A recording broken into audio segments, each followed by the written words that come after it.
Hello and good afternoon, everybody. It is wonderful to be here to talk about diversity and inclusion this afternoon.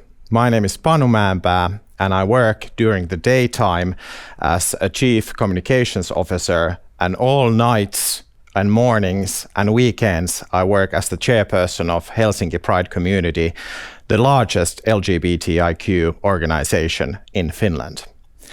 But as full-time, I am a gay homosexual. I'm a card-carrying, flaming, flag-waving homosexual, and I'm very happy about it. But I stand here before you as a human being, talking to my fellow human beings. I will try to predict how the future will look like with diversity and inclusion, but before I can do that, we need to look back at history in order to understand the future. I was born in 1975, which was 4 years later than homosexuality was decriminalized in Finland. But it was only 6 years after my birth that it ceases to be a mental illness. So if you believe the great philosopher Lady Gaga and think that I was born this way, I spent the first 6 years being a mental case. Here is a picture of me in the tender age of 15 in 1990, in the arms of my girlfriend. Yes, a girlfriend. You gotta try it before you knock it, right? No. In 1990, when I was 15, there were no people to look up to who said that they were gay or were any different. It was a monotonous culture of people being quite the same on the surface. So me at 15, I thought that I would never ever have a happy gay life in front of me, but I tried to change myself to be something that I was not. And it was a really long journey. In 1999, when I was 24, the law prohibiting promoting homosexuality was struck off from the Finnish law. I was 24. That is the same law that is now enforced in our neighboring country, Russia. Think about that. It took me many years to become the human being I am, but fortunately, there were many who fought before me. It was not until 2013, as you can see in this picture, when we got a citizens' initiative trying to get us all the right for equal marriage. It took many, many years of work and many, many people fighting for it, and it was wonderful. In 2013, I was granted the ability to marry a person that I love, and I am now engaged, getting ready to be married in September. So thank you. Thank you for that equal right also for me. And I thought that everything would now get better.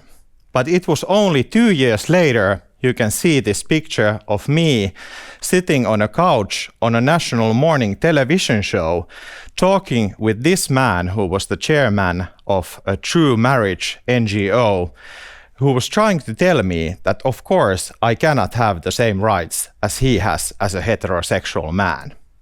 Because there's something wrong with me, and even though I am allowed to pay the same taxes as everybody else, I should not be granted the same rights as everybody else. And this was in 2015, only 6 years ago, my friends, not that long ago. So, what will the future then look like? How can we predict what will happen diversity or inclusion-wise in the future? These examples, I wanted to show you that it's really, really fickle what will happen. At the moment, I'm living a wonderful life here in Helsinki, Finland, and things are really good for me. It is not really good for everybody globally. So what should we do? What should we do in order for diversity and inclusion to flourish in the society that we live in? There are 4 points that I want to make for all of you. Number one, diversity doesn't have to be promoted because diversity has always been and will always be. Because we as human beings are not alike. There is no other Panu Mäenpää out there. I am the only one. The people in here in this studio are different from one another. All of you behind the camera are different. So diversity has always been and it will always be. And that is something that we need to accept. We do not want to spend all of our times trying to conform everybody to the same box, because that is a waste of time. And time, as we all know, is very precious. My second point is that we need to foster the culture of empathy. We need to understand that we as human beings are tribal animals. For us, it is normal and ordinary to go forth in packs, to get along with everybody, because as a crowd we have more force. And we need to understand that we all feel the need to love, we all feel need to be loved. We want to be recognized, we want to get our voices heard, and we want to be seen. And this is something that we need to understand. This unites us all. We are no different from one another. Thirdly, we need to understand that we are not the guardians of history. We are the makers of history. And this means that we do not have to carry any traditions or any laws or any mindsets for generations and generations to come. We can make a change, every one of us. We can shape the society to a form that is the most wonderful for everybody. But I need you all to come along and do that with me.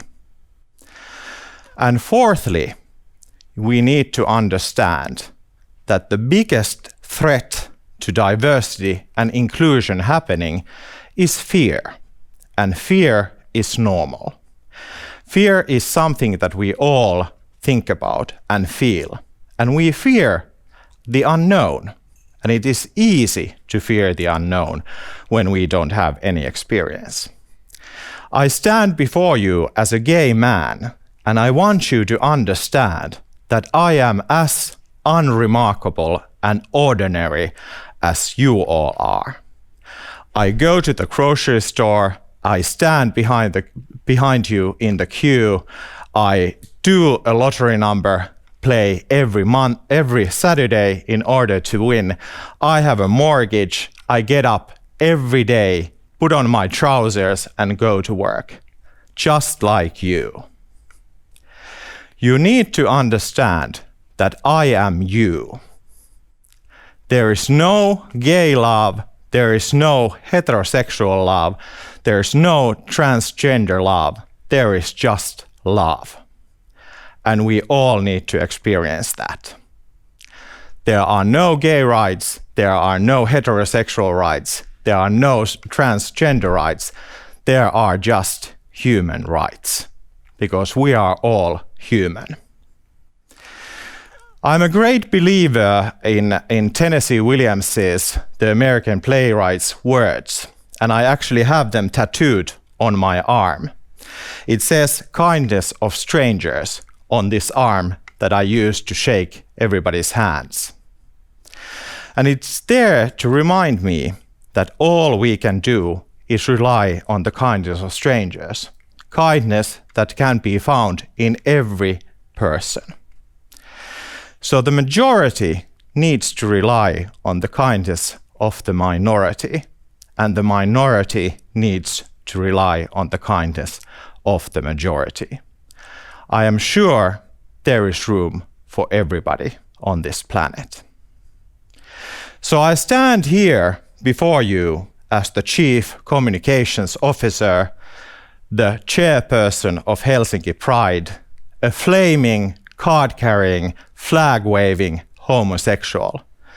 But firstly and foremostly, I stand before you as a fellow human being, ready to rely on you. Please also rely on me. Thank you.